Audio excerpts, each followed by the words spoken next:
afternoon. Are we on? Check, 1, 2. Brendan, check, 1, 2. Good afternoon, everyone. I'm Eric Atria. I'm your Co-Sergeant at Arms, and I'm happy to welcome you all to the Rotary Club of Gainesville Tuesday meeting at the Cade. We have a pleasure that Pete is with us today to sing. So Pete, if you would, please.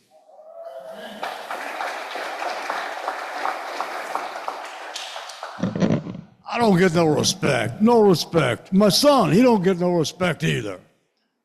I don't say that boy's ugly, but he looks a lot like me. Last Halloween, I sent him to the neighbor's house to tell him to turn the TV down. They looked at him and he said, "We like your costume," and they gave him some candy. We're gonna sing. God bless America. God bless America, land that I love, and beside her and guide her through the night with the light from above, from the mountains to the prairies, to the oceans white with foam. God bless America, my home, sweet home. God bless America, my home, sweet home. Please join me in pledging allegiance to our flag.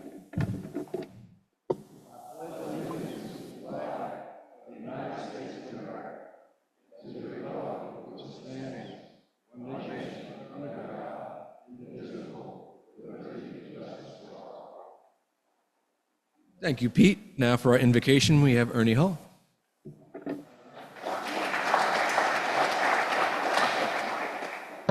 Thank you very much. You're going to get tired of hearing my voice by the time this meeting's over. I promise. You know, I have a friend who thinks he's smart, and he said to me one day, he said, okay, I'm sorry, I get carried away. Sometimes I've got a loud voice, so I forget that some people can't hear you.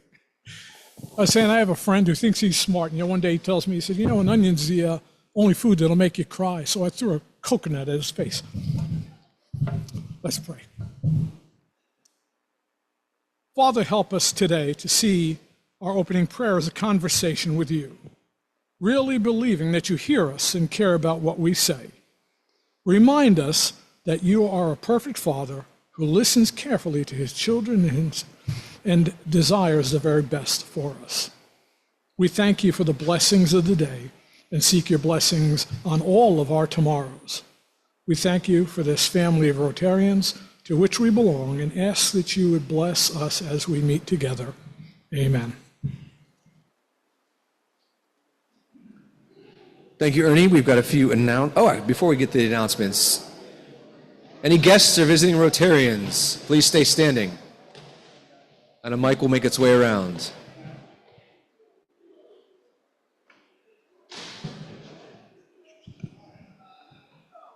Hello.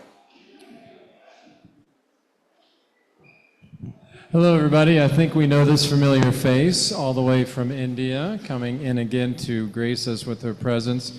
She's done a lot for India and international relations, community relations, and we are always happy to see Penny Kapoor.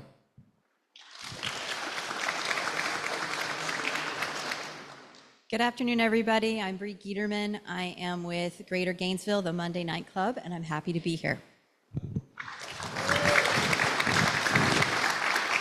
Hello, everyone. I'm Chris Camps. I'm also here with the Monday Night Club, and I'm happy to be here as well.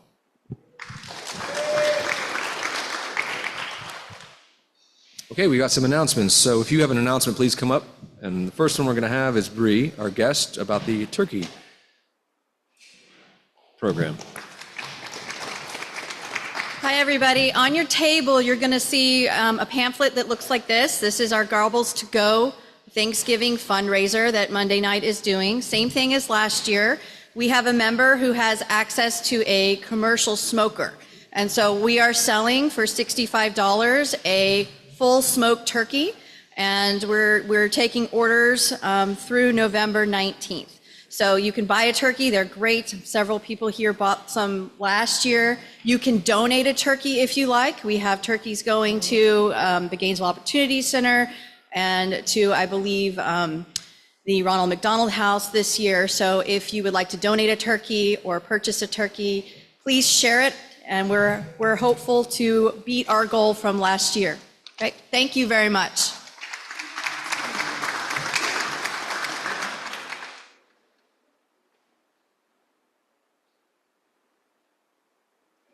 Good afternoon, everybody. Here we are, Seafood Spectacular, 9 days away. Get your tickets, okay? We also have a cleanup day this Saturday, November 1st, from 9 till noon, and we'll feed you. Come and help spruce up the place. We'll have a lot of fun. Then you can go home, take a nap, and watch the Georgia-Florida game. Just to tempt you, the Eastside Culinary Institute will have their booth with shrimp toast, lobster fritters, bang bang shrimp, mini lobster rolls, Maryland crab cake, dip, and crackers. And then on the hotline, we'll have shrimp and fried shrimp, grilled shrimp, shrimp and crawfish, etouffee with rice. And we'll have grilled fish, and we're going to have oysters, and we're working on something special, like maybe some stone crab or something. So anyway, it's a great time. Come on out, get your tickets, and we'll see you then. Thank you.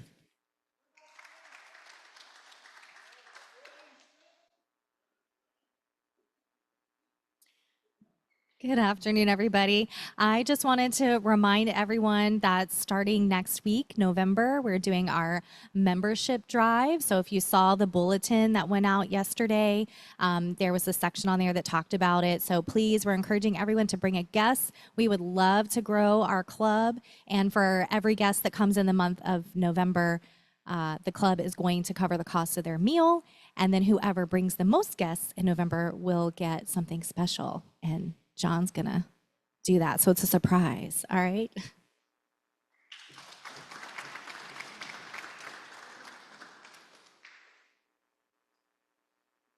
Hello, Pam Carpenter and I'm Don Davis, are here to have a little bit of fun and also let you know that we do have a committee that plans to come up with the history of this club. Now, Davis Rembert might know the history of this club. He says he's been here since 1973. And, but anyway, I put something on your desk just as a reminder. And there are some questions on there.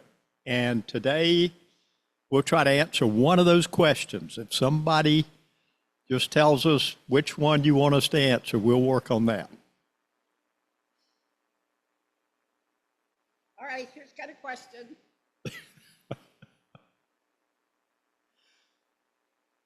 Everybody at our table knew all the questions. Pick one, anyone.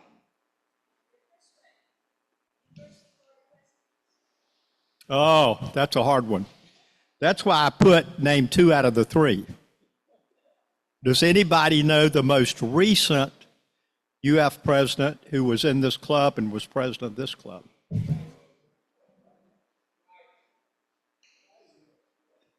York. And then all you'd have to do to get the other 2 would be to drive around and look for names on buildings over there. Does anybody know the other one of the other 2? No? Murphy. He was the guy that started this club, 1918. So anyway, we'll be back, but in the meantime, if you have any memorabilia, that kind of thing, please bring it in. Photos, we'd love to have those. We'd rather have your memories, your personal memories, and we'd rather have people who want to ask you questions about those in an interview. So let us know. Thank you. I just have one thing. If anybody knows what year they had the bathrooms built, I'd like to know that myself out at the Wild Game Feast.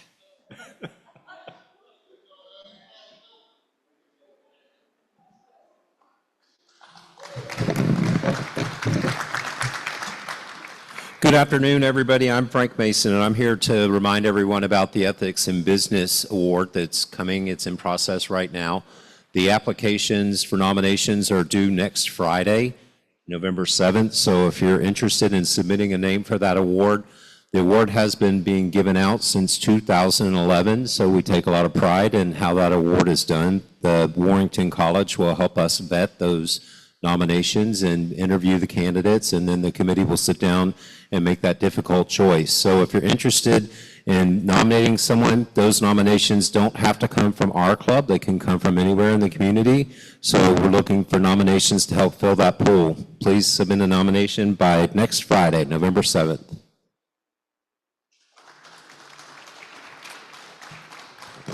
If you ever have an announcement, just email me. You can find me on DACDB, Eric Atria. Just please let me know before the meeting. I'll get you on the agenda. Now back, despite popular demand, is John Gregory with a poem about Halloween. Watch your step, John. I don't know how well you can see through those things. This is something.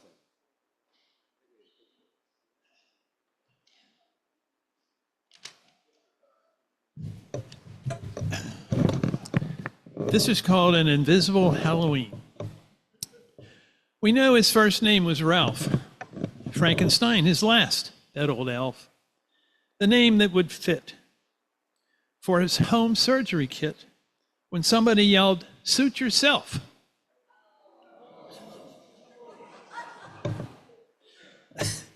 An invisible man who wanted a breather married an invisible woman, and then to grieve her, had a daughter and a son.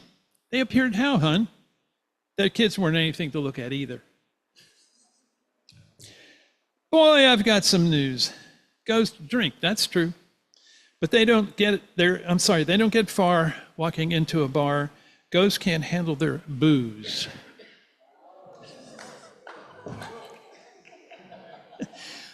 Dracula had been up all of the night.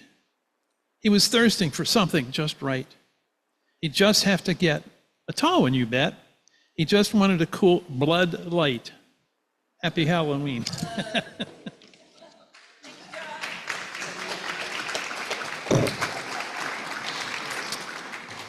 And now with that fine introduction, our fearless leader, John Thomas.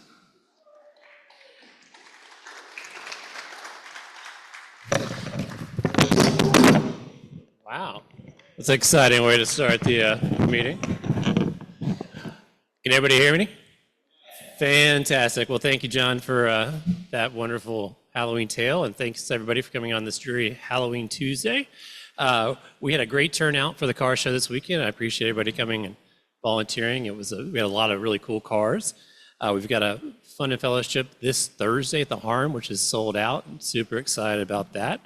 And on your table is a list of upcoming events and things we need volunteers for. And we'll be sending out an email this week with an RSVP link for the Backpack for Kids. But we've got several opportunities. And if you're a new member, an old member, it doesn't really matter. I find that some of the most rewarding times come from outside of our Tuesday meeting. We get a chance to have fellowship and do volunteer activities with fellow Rotarians.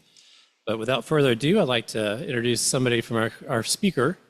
Somebody who really needs no introduction, but Major Ernie Hull and his wife are the commanding officers of the Salvation Army of North Central Florida. As the commanding officer, Major Hull oversees the operation of the Salvation Army's thrift store, director services, emergency financial assistance, and food pantry, other special service programs, and more importantly, as a minister of the Salvation Army. Please welcome Ernie.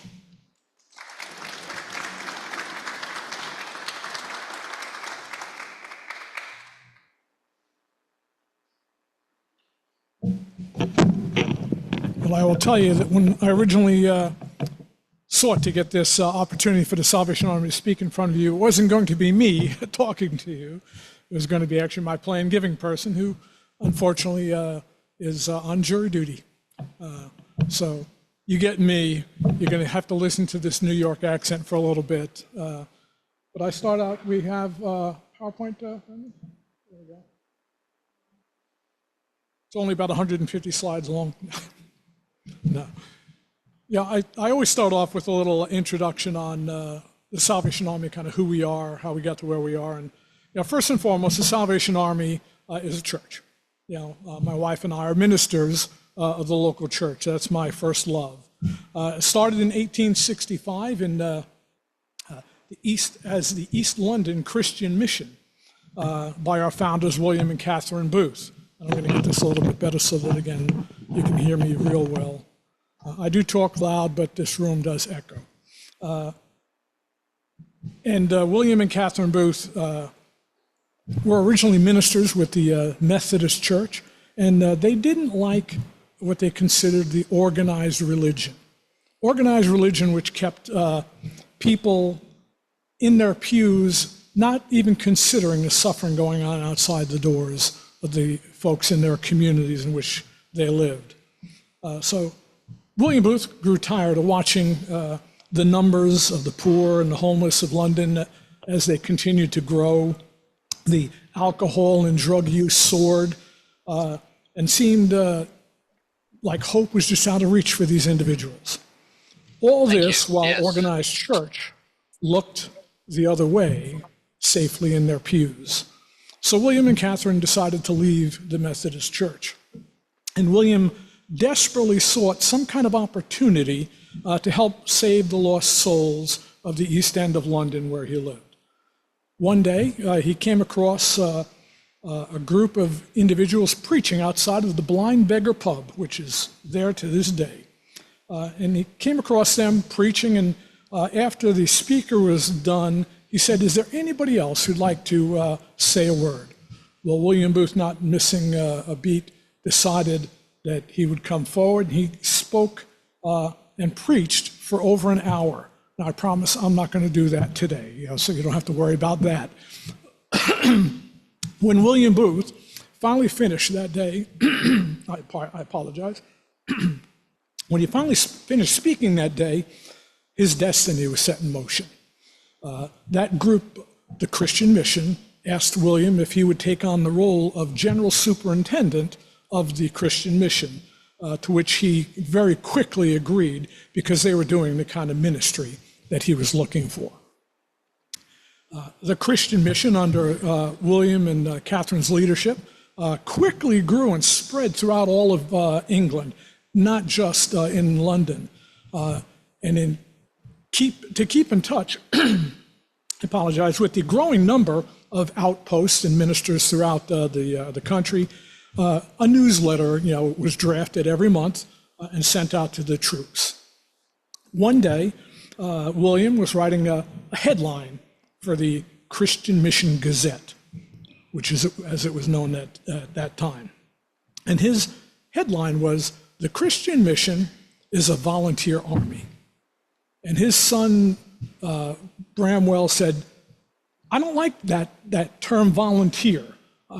Thank you very much. That will certainly help. Pardon me. I shouldn't have eaten lunch because that does that to me. Anyway, his son vehemently objected and said, "I'm not a volunteer, I'm a regular or nothing." Well, William Booth pondered for a little while, and obviously you can guess what he finally did. He crossed out the word volunteer and he said, "The Christian Mission is a salvation army." It wasn't long before the Christian Mission was dropped and the term Salvation Army became the name of the organization. No longer was William Booth the general superintendent. He was the general of the Salvation Army. His ministers throughout the country were not ministers, they were officers. And the lay leaders or the lay folks in the church became soldiers. And it's that way even to today. The ordained ministers are officers in the Salvation Army. Soon after the name was changed, the Salvation Army started growing even more to India, to the United States, and elsewhere around the world. We continue to fight the good fight that William started in 133 countries around the world today, and have been serving again for the past 160 years to folks. We are the largest and longest standing army in history. we still fight today. We fight against hunger. We fight against need in our communities, injustice. Wherever there's a cause, we're going to be there behind it.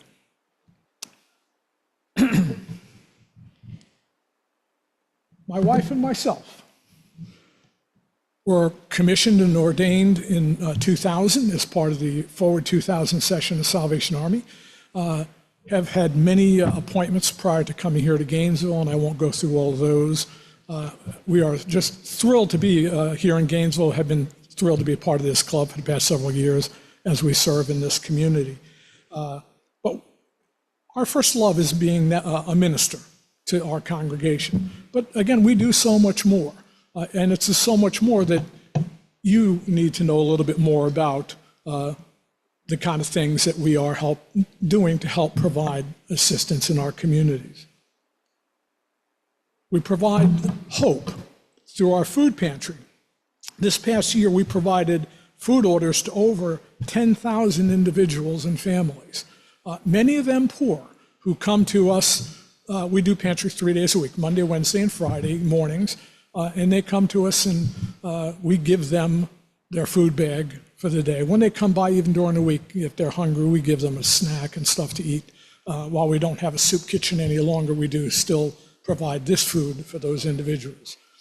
We do feed through the Socks Ministry. I don't know if any of you heard that, but they feed Tuesday, Thursday, and Saturday nights on our property. The homeless, they come there and we feed right now about 75 individuals every single night that they are there, providing at least hot meals on those nights. The numbers that we see continue to grow, continue to grow. The homeless population in the community continues to grow. And we're on the front lines trying to address their needs. Pardon me.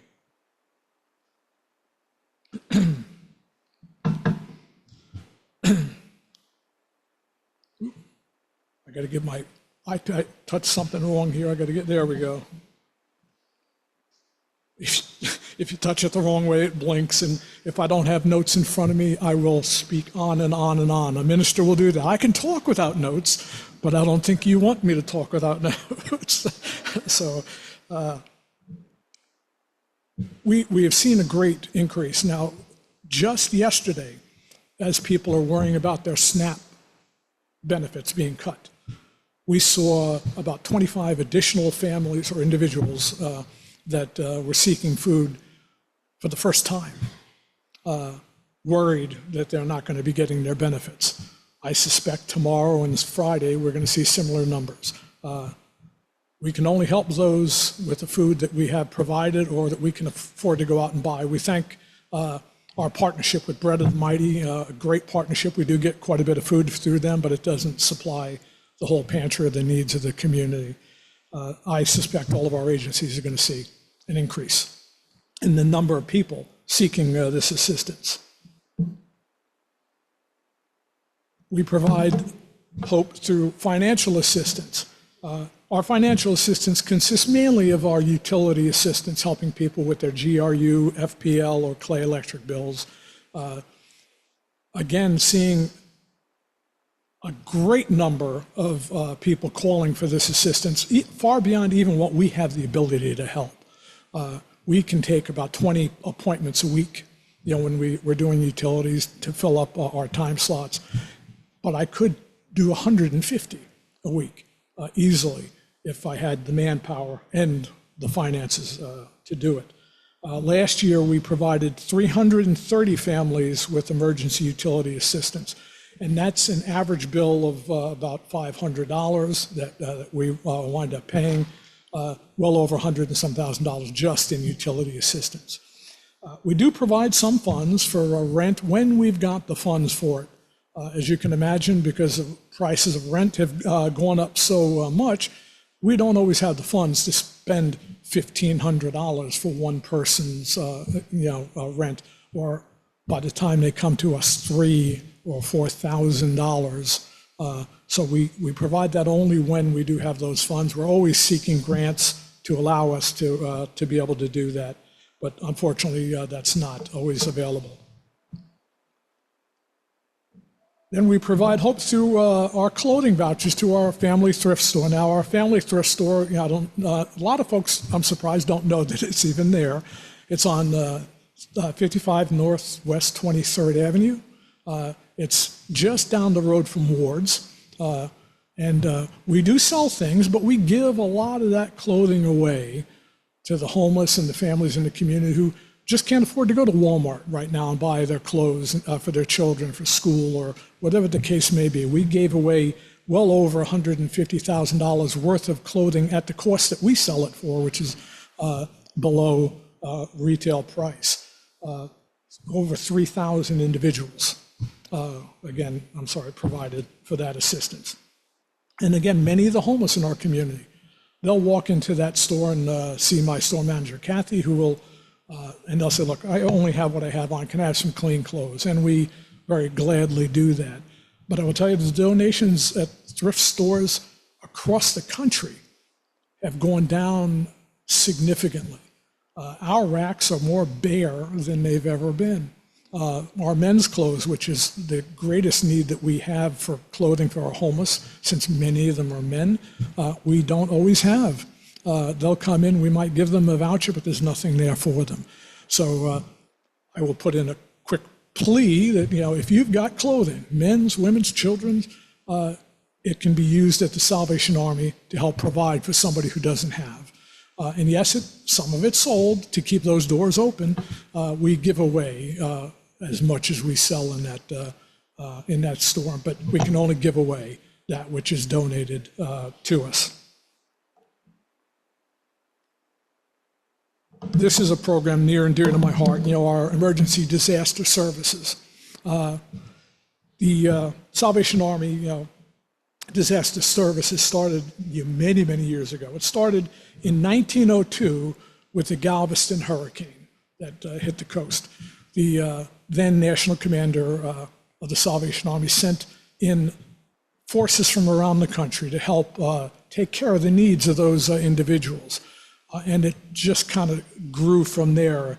In 1906, the Salvation Army's national commander, Evangeline Booth, committed 100% of the Salvation Army's reserves to help those affected by the storm or the earthquake in San Francisco. And a reporter came to her one day and said, how on earth can you afford to give everything away? And she said, the Lord will provide. Well, the record books following that show the Lord did provide. The headline in that article actually said, Eva spends it all, but God provided even more through that storm. During World War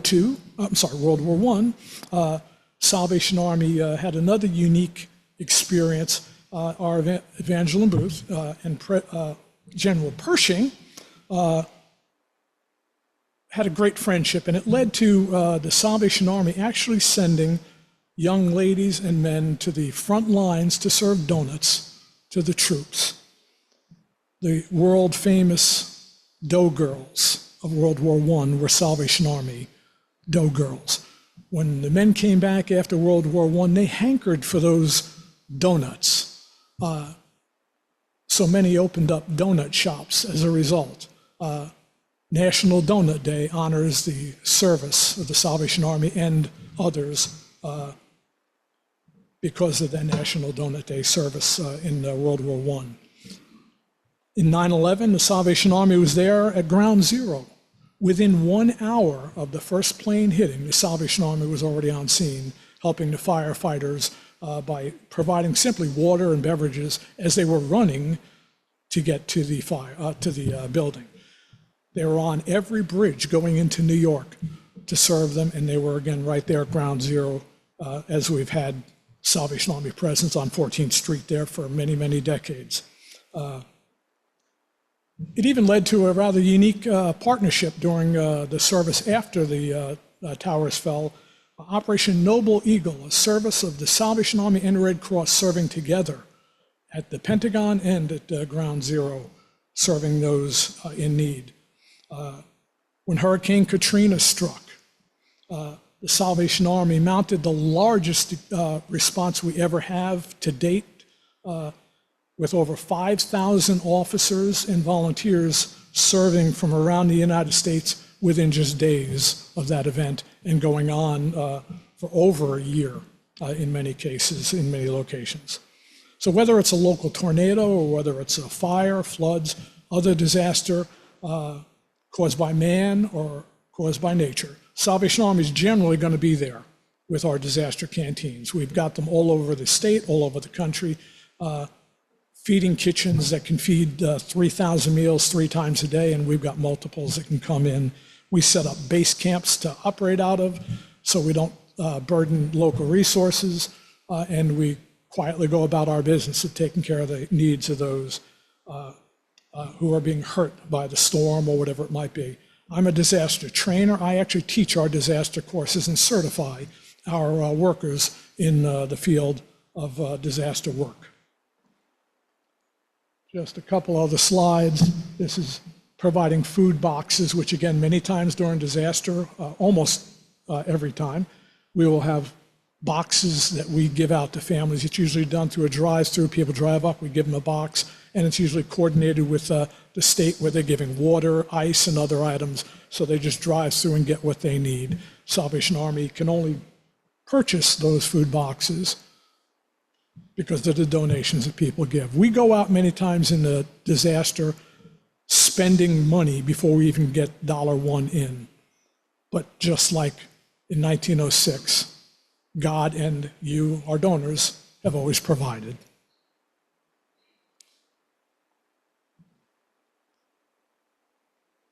These are from our recent hurricanes that hit here, Debbie, Helene, and Milton. They're some of the totals of meals that were served just in local. Most of that was in Perry and the northern part of the state, where it went across.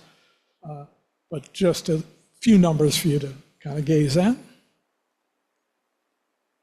Now we're getting to some programs that, are again near and dear to my heart. We're just finishing up our Angel Tree registration. We currently have about 160 families registered, and that does not include our shelters that we provide, toys for folks have kids who are living in shelters, and that breaks my heart. The facilities, Peaceful Pass, the Alachua County Hippie Program, Meridian Health, they don't have the resources to provide something for the children for Christmas, so we add them to our Angel Tree and provide gifts for them through that Angel Tree program. So we're in the middle of that even right now, making up the angels so we can get them adopted. A very important program that started back in 1976 with the Salvation Army. And of course, the most iconic thing about the Salvation Army that most everybody knows, if they know nothing else, that blasted bell that they hear at every store in town, the ring, ring, ring, ring, ring sound of that bell. And sometimes it's cute too. The little ones, they don't know why they're putting in, they just know they want to. But everything they put in that kettle helps somebody in need. Our goal this year is $105,000. That's what we did 2 years ago. Last year and this year, because our calendar is 1 week shorter, because Thanksgiving falls a week later than normal, we lose a whole week of ringing at particularly our Publix stores. That translates into about $45,000, $50,000 in loss that needs to be made up in order to just hit that goal. I trust that, again, God will provide, that he always does. Now, our club is also going to be ringing bells for us. I've now been giving Guy Jopling passed the torch over back to me, so I cut out the middleman. You don't have to deal with Guy, you're going to deal directly with me. We are going to be ringing bells on December 13th. I mentioned that already to John. He didn't seem to think it would be a problem. There's nothing on the club's calendar. I will get you more information about that, though. But I just plead that every volunteer hour at one of our kettles means I don't have to pay somebody to ring those bells. Now, I've got some good bell ringers that are worth putting out there if I can't get somebody for free. But I'd like to get them out of a job and get the locations filled with volunteers. So if are part of other clubs that have the ability to take some time at one of our locations, have them reach out to me. If they've got the time, I've got the location, and again, every dollar raised in those kettles stays here in our community. It doesn't go to a national pot and then we get a little bit back. We get it all. We pay a 10% fee that helps cover lawyers and stuff to watch our contracts and things like that, all the legal advice and oversight that we receive. But literally, the rest of that money stays 100% here to go help those in need in our community. And I have gotten from my minutes, but I always like to, as a minister, I always like to leave with a little piece of scripture. And this portion of scripture kind of sums up the work of the Salvation Army. And it's from Matthew 25. And it says, "Then the king will say to those on his right hand, 'Come, blessed of you of my Father, inherit the kingdom prepared for you from the foundation of the world.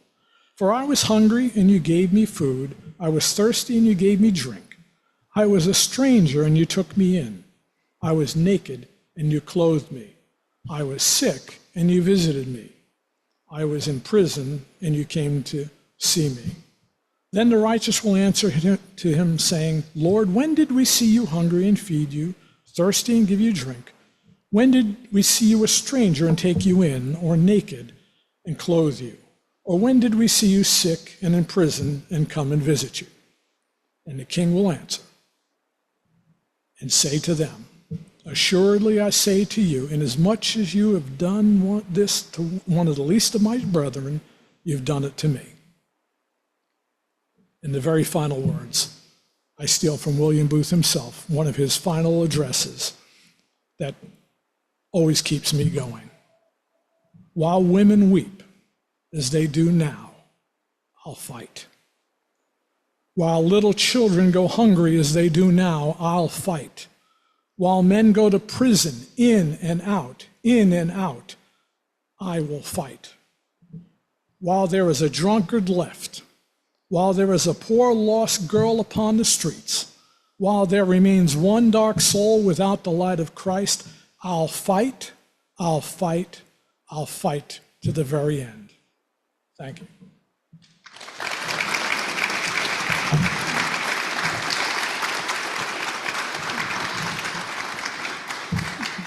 John Gregory, I'm wondering if Target or somebody else gives the clothing to your organization? Nope. No, we get nothing from any of them. They have different programs that they deal with that it kind of goes to a national bank where they distribute it back out. I don't know how all that works, but no, we do not. And we've got a great relationship with Walmart, but that's not that kind of relationship right now. Hey, Eric Atria. So as kids, we would go to the mall and pick out the angel from the tree that would always be in the center of the mall. Yep. And it was always a very special thing for us. And I've always wanted to do that with my kids, but where is it anymore? Is there... It'll be back in the mall again. It's if you know where Santa is set up in front of Dillard's. Okay, so we will be right there. The tree's going to be in the mall. For a couple of years, we actually had a little store at one location or another, and nobody could seem to find it. We put it out on social media where it was located with a map of the mall to point to the store, and still had a hard time. But it's now out in the middle of the mall, visible. If you come in the front entrance of the mall and go right towards the food court, you can't help but stumble over the angel tree. That'll be at that location. Okay, thank you. Yep. Question from, I'm sorry, JT, go ahead. I get a question from Zoom after you're done. Ernie, where should clothing donations be taken to the thrift shop or to the main? To our thrift shop, yes. Thrift shop, great. And they'll give you a donation for it. And again, we would welcome them, particularly right now. Question from Zoom. Ernie, Jenny Van Hart wants to know, do you offer laundry and shower services for those who need it? Unfortunately, we do. Our current facilities just don't offer that any longer. When we had our shelter, they did have those services provided. But once that shelter closed down about 10 years ago, that's not available any longer. But we can point them to where they can find those services. Thank you. Ernie Robert Mouse, this is a wonderful presentation, by the way. It's the most detailed and thorough description of what the Salvation Army does that I've ever heard in over 80 years of life. But I want to lighten it up a little bit and ask you, being retired military, I'm very accustomed to a chain of command. Mm-hmm. And you said you and your wife are the commanders, but who reports to who?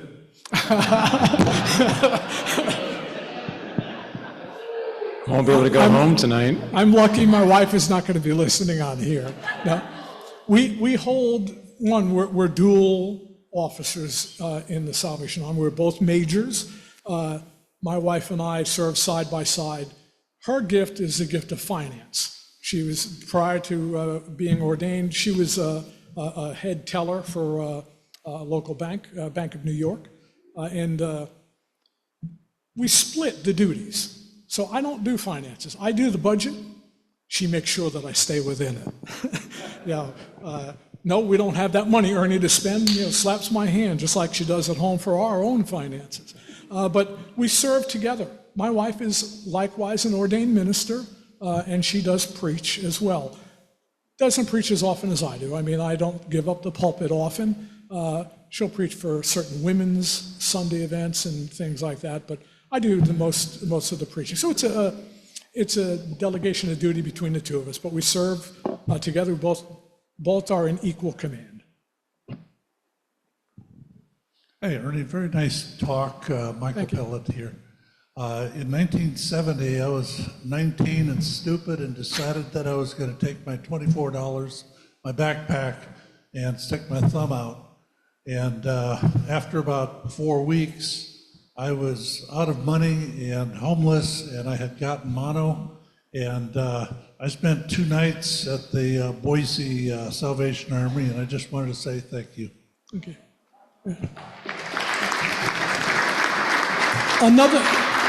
Another program I didn't highlight, because it speaks directly to that, is our adult rehabilitation centers. Now, we don't have one here, but we've got one in Jacksonville, we've got one in Tampa, we've got one in Orlando, and when we have somebody who is in crisis, whether drug use, alcohol abuse, or even gambling abuse, we have those facilities available that we get them into to help get them clean. Some of the best rehab programs in the world.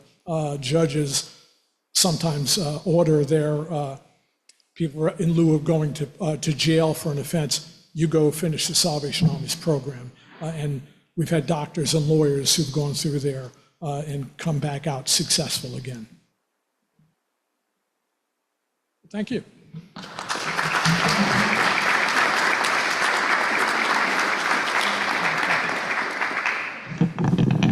Ernie, well, thank you very much for your service and for your talk. And in honor of you speaking with us today, we are going to make a donation to the foundation in your name.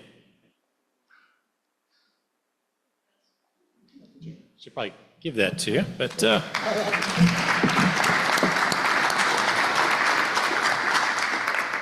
so next week our speakers are going to be more club members, Brendan Shortley and Nancy Hart. It's going to be a fantastic talk about the Coalition to End Child Homelessness. It'll be a great opportunity to bring a guest starting off our membership drive. Our quote of the week is, "It's not how much we give, but how much love we put into giving," Mother Teresa. And the Rotary Reading Safari drawing winner number is 425, 425. And we are adjourned.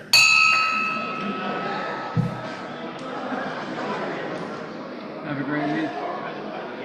That's good.